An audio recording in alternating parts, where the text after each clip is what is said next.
Ready? As ready as you allowed me to be. We didn't have the book. No shit, but in the last episode, you're like, "Oh, I'm gonna give Nicole the book. I'll She'll give be her- prepared." I gave her a lot of time to prepare. Mm-hmm. What she did with that time, it's up to her.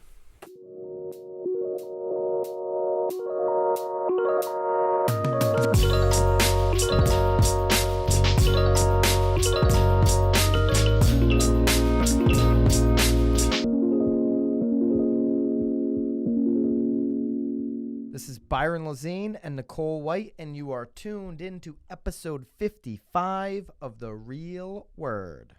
The word is up. The word is up. The word is up. You just like to. All right, so we teased it last episode. If you didn't see last episode, by the way, Suave has convinced me the mics are working. This episode 55, they were not in 54. You can go check back on 54. Suave had to make a PSA at the beginning of that episode, but they should be working now. You just like to hear yourself talk. You wanted to override. Override? Yeah, I saw the episode. One of the few. Oh, I did override yeah. in the beginning. I made it clear that I sound a lot better with a professional mic than I do without one. Mm-hmm. All right, so we teased up the Swanepoel Trends Report 2019. It's out. We said we'd pick something super interesting. There's a lot of interesting stuff here, but I was drawn to trend number 7, the digital end-to-end real estate transaction dream, because I've certainly talked a lot about, certain pockets of the entire industry being, really technology driven, right? Mm-hmm. Like automated. That's the word I'm looking for. Automated. Certainly in the transaction side of the business, I think there's a lot to be automated. I've been, Bank of America, I know, is working on ways to take the closing down from 4 to 6 weeks to 2 weeks, and I really, really believe all that is coming. So I was just drawn to this trend, and I'm like, I've got to dig into this and really see what they're talking about. Right at the top, though, it says closer than ever, but still far away. The standard residential real estate transaction involves hundreds of detailed financial requirements, legal contracts, and many other real estate forms involving dozens of documents and multiple parties. And the parties that are included are appraisers, title examiners, home inspectors, pest inspection personnel, surveyors, engineers, buyers, sellers, agents, loan officers, underwriters, attorneys, closing staff, and more. That right there is a snapshot of how daunting the actual transaction is. And we do it every day, so I think we're just kind of numb to it. But when you think about not only how many people are involved, but how many of these people, how many of these players in the transaction have their own thing, their own program, their own software that they're using to get the transaction done, and they're flying. A lot of them are doing hundreds of transactions a year. So to learn Nicole's way of doing the transaction, mid-transaction, okay, Nicole, you send it over on DocuSign, cool. I'm going to put it over into Dotloop on my end, and this is more agent to agent, right? I don't really have time to learn DocuSign. I got to keep moving. Right. I'm just going to put it into, now there's really 2 Dotloop, they call it loop. What do they call it in DocuSign? Is it a loop? Is it the transaction, whatever it is, the file? I don't loop. No, I said DocuSign. What do they call it in DocuSign?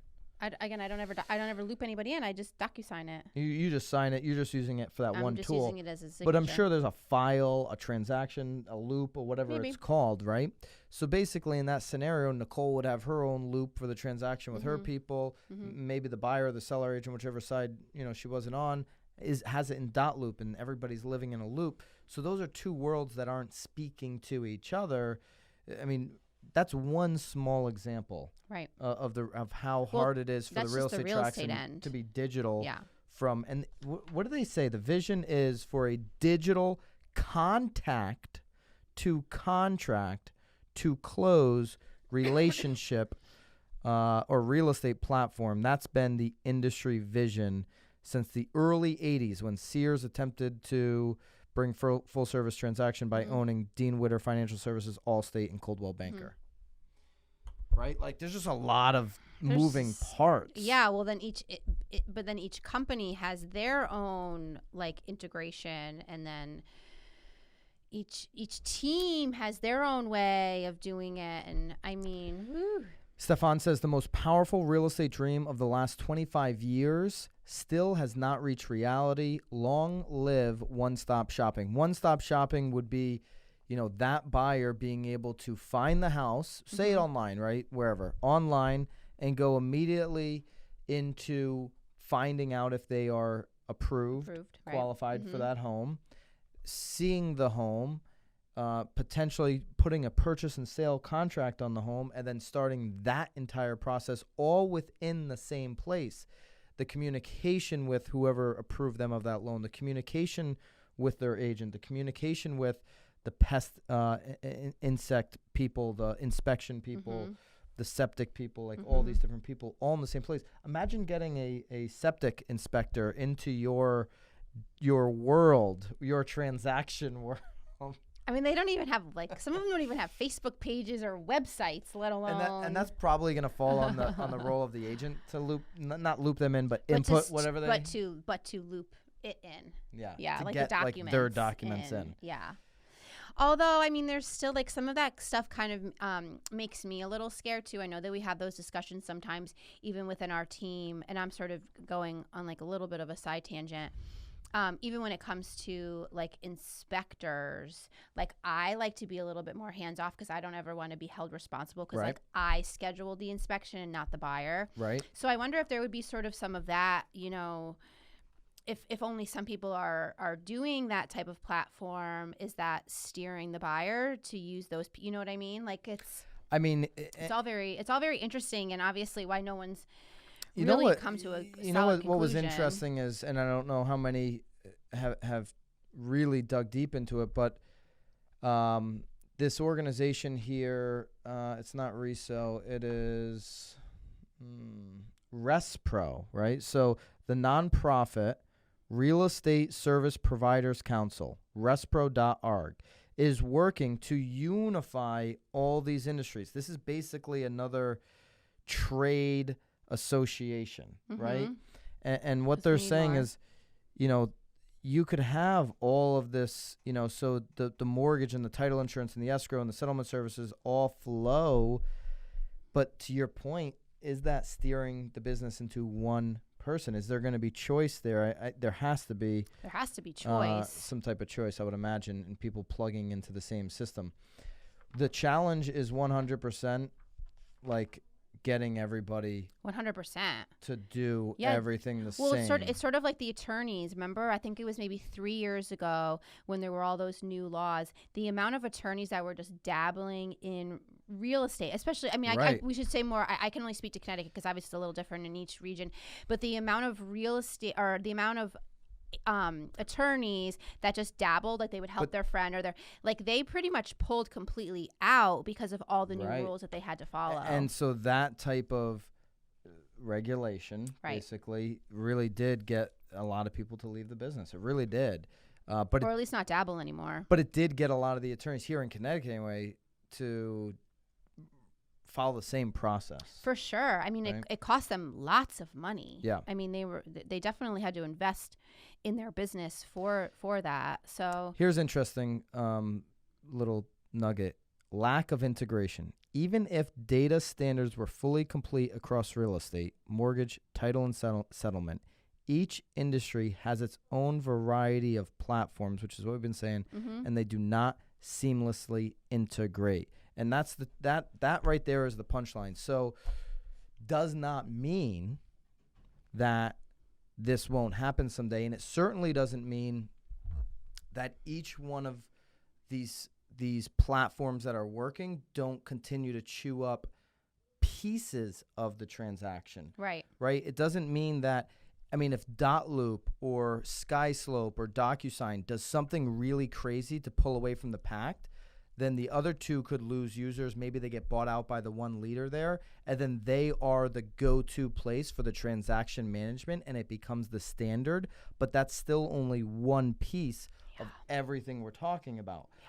So I think over time, I think we're just in a time frame right now where we're getting all the pieces figured out. Oh, for sure. We're strides ahead. I mean, the fact that mortgage companies allow you to just even sign digitally now is like wildly different from just even 5 years ago, where like you still had to fax shit and like mail shit and like what I think you'll end up what I think you'll end up seeing though is you'll end up seeing a few major banks that take up the majority. I mean, the big what's happening right now with technology is leaning more towards the big companies more than ever before. It's why Amazon is so powerful, because, and it's going to happen, people hate to hear that, but the big companies that do this stuff right are going to really take up more market share in whatever industry they're in. And I think in the real estate transaction, when you see a few big banks seamlessly make the mortgage process quicker, faster. Ooh, it's like that one they'll company. be in the platform. What's that company that's all digital? Why am I blanking on it right now? It's because we're sitting here asking. I feel like they called called a real estate me. company, or is it No, it's mortgage. Rocket. No, the other one. Rocket Mortgage. No, they always are calling. I feel like every week, and I don't even have the buyer.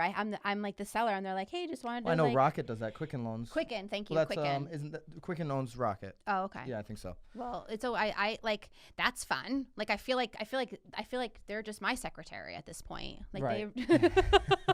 Thank you. So I think to Stefan's point, we're a long way away from there being one standard of how everybody does contact to close, but the pieces in between are certainly getting bigger, more powerful, more robust. And you have to pay attention to that, because if there's better service for the consumer, they're gonna lean in that direction, 100%. right? And if somebody has all those kind of pieces figured out, they're fragmented still, but they've got it, they're going to get more of the business. So you got to pay attention to it. All right. Instead of doing a whole bunch of rackets, we're going to run down one topic here, which is a Forbes article that just came out. And so for all of our seasoned agents, this will be really fun. It'll be fun.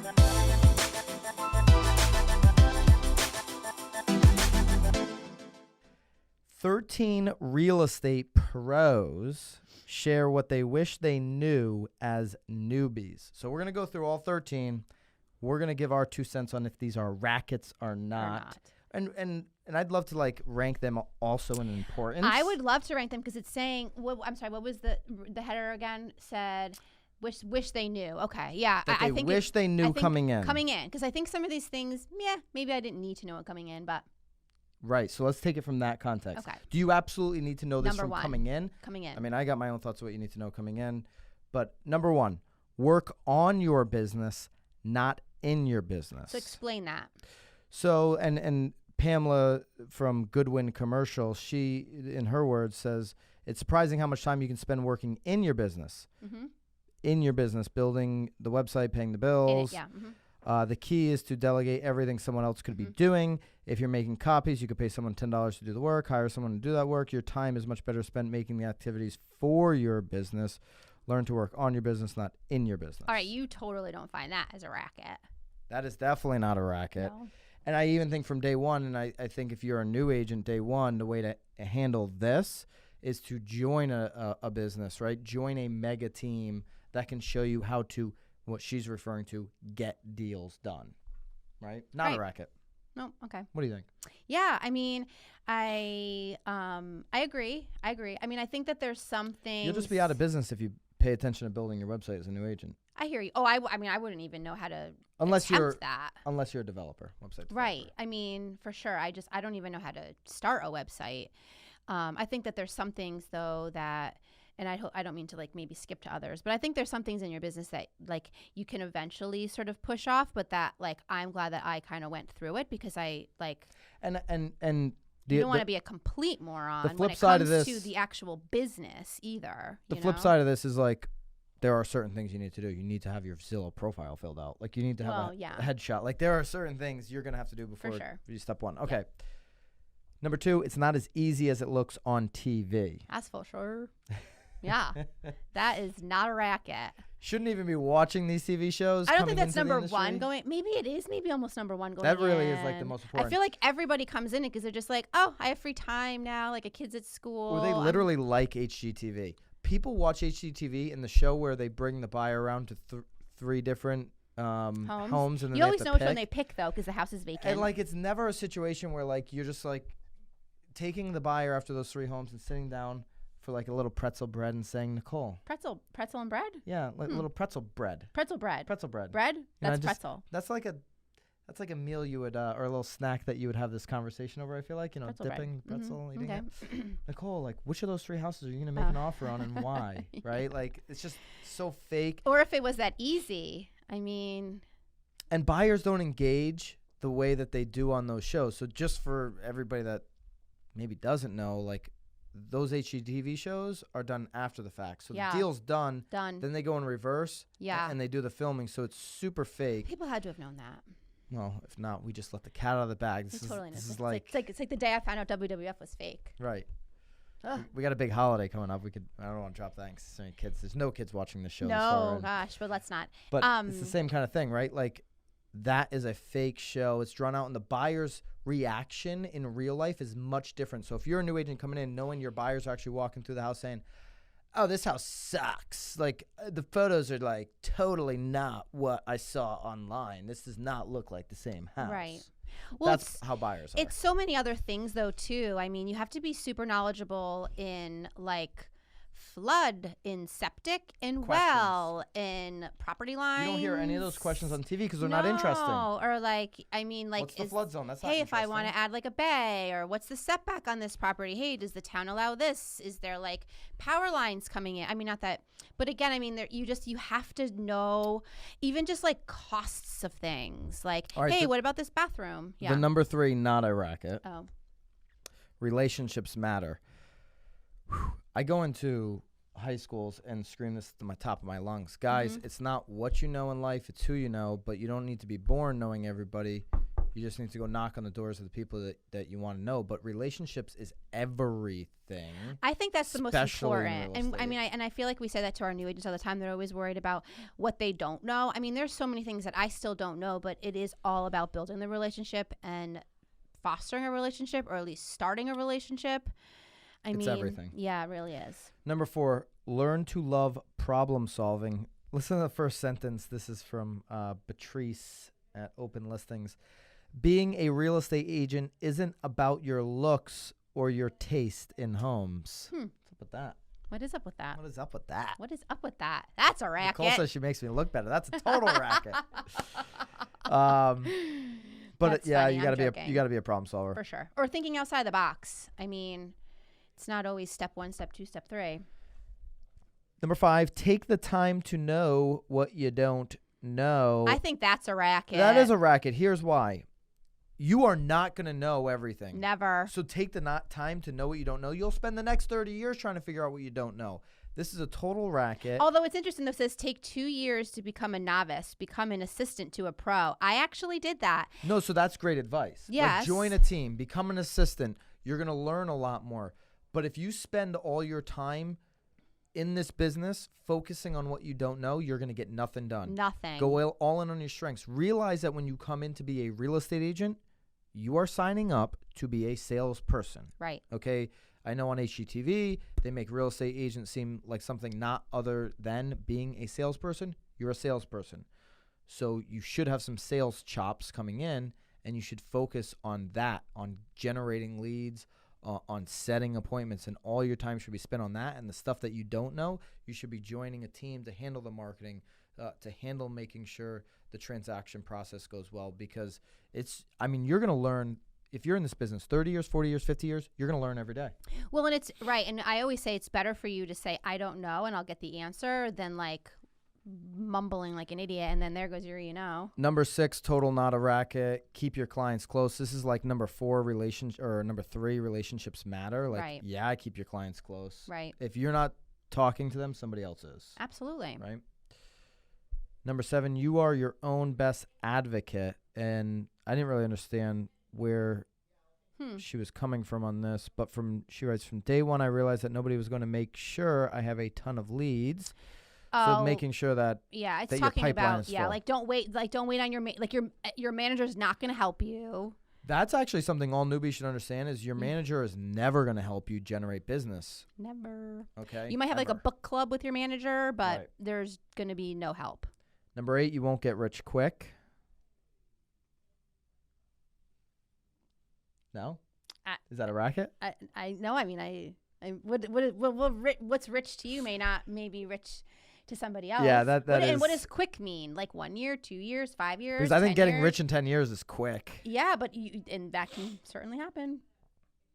Yeah, I think it's all perspective, right? For 10 years is a short period of time. You can get rich in 10 years. Well, whatever rich is, I mean, that is a little bit of a racket. Number 9, the highest bidder doesn't always get the deal. Does that mean money-wise? That means so they're not talking about the... Even if you are rich or have enough money to buy the property, it doesn't mean you'll get it. So there are agents that are confused. They bring an offer to the table. It's the highest offer. Right. And they didn't get the offer. Dude, you didn't have the best terms. You don't know how to negotiate to position that offer. You don't have the best contract. I mean, it all boils down to the best-looking contract. You're not the best negotiator. You didn't put the best terms. You didn't have the best relationship with the agent, with the listing agent. That is actually... That's 100%. Kind of true. Because there's going to be a listing agent. Listen, I do this all the time. Hey, listen, I've worked with this buyer's agent 7 times in the past. I've never heard of the other one. I know they're both qualified, but I know this person closes a lot of homes. I looked up this other one. They haven't closed one. Yeah. These are just facts that I'm pointing out to the seller, and they're making a decision off of that. Just factoids. Factoids. It's like nuggets. Number 10, you need to block out the noise as a new agent.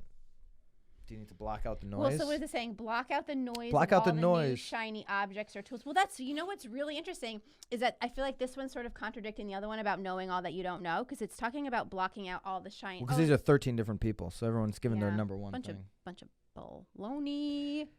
So I don't think this is the same. Well, the other one is it's talking about all the shiny things. Yeah, I do think you need to, and no, this is 100% to improve true. Your business. Because here's what vendors try to sell you what will improve. I think that's partially. I would give it a half of a racket. No, new agents all the time. I mean, I've told our new agents, you shouldn't even lift your head up from prospecting for 24 months. The next day they'll come in and be like, hey, thinking about taking like a half a day tomorrow to start a vlog. What do you think of that? I think if it's in the flow of you prospecting, no, we wanted to talk about something super technical. So that, that's why I'm researching for it. I'm gonna talk about it. No. Just vlog on the prospecting, because you're not supposed to lift your head up for 24 months of prospecting. So I do think you should vlog. I do think you should post on IG. I do think you should post every day on Facebook. And it should be about your journey of the prospecting and of generating leads. Yeah. I do think, though, that there are some certain things. Like, because when I got into the business, we didn't have smartphones. And I remember my manager's like, Nicole, you'll never need a smartphone. I've always had a smartphone in this business. I didn't. I think I started with I think I got like a BlackBerry just because I really needed new agents. Imagine how old this lady is that I do this show with. She didn't even have a smartphone when she started this business. And she's like, it's a waste of your money. But that's one of those things that I didn't listen to, and I'm glad that I didn't, because to have email instantly coming. So I mean, just to be clear, smartphones existed when you were in the start of the business, or they were just actually at their. Yeah, I mean, BlackBerry but it was. I feel like you didn't really get internet access very well from your BlackBerry. Yeah. It was all whatever. All right, we got to roll here. We're Sorry. going along. All right, so we're almost done. 13. 11. 12. Actively work to generate leads every single day. You love it. That is the furthest thing from a racket. That's what you should be doing as a new agent for at least two years straight. And actually, I think you probably think that one probably trumps then relationships, because you can't rely just solely on your relationships, because there's going to be aunts, uncles that are just not going to want to use you regardless. You're right about that. Actually, and your friends aren't going to want to use you because they want to be able to bitch at somebody. I will say that this trumps the relationships. Relationships will ultimately be the thing that matters for your career. Right. But when you're starting out, to Nicole's point, your relationships aren't even going to believe in you, and you need to block that noise out. For sure. Number 12, you'll spend most of your time on acquisition, which is the same thing as number 11. You will spend all your time generating leads and figuring out how to acquire customers and clients. Yeah, especially even just going to open houses. I think I told you guys that I have like a stack. 13 is not a racket. It's something many people will look over until they get burned.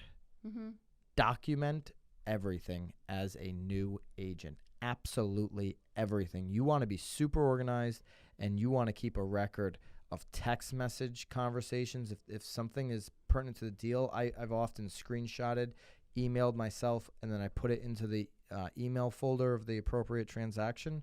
You want to be very, very relentless in how you document and track not only the transactions, but everything you're doing so you can learn from it too. For sure. Show. Jeez. Wow. But is that Can we get a word count on that episode? A word count? How many words versus words? You still, I mean, you're pretty green. Did I get any words in? I'm sorry. Did you get any words in? What? All right. We'd love any of your tips for new agents. Drop those in the comments. And what's one thing that's worked for you in your business when you started out? Ooh, it's a good question. All right. Keep it real out there. Bye. Talk to you guys next week. Keep it real. Keep it real. Keep it real.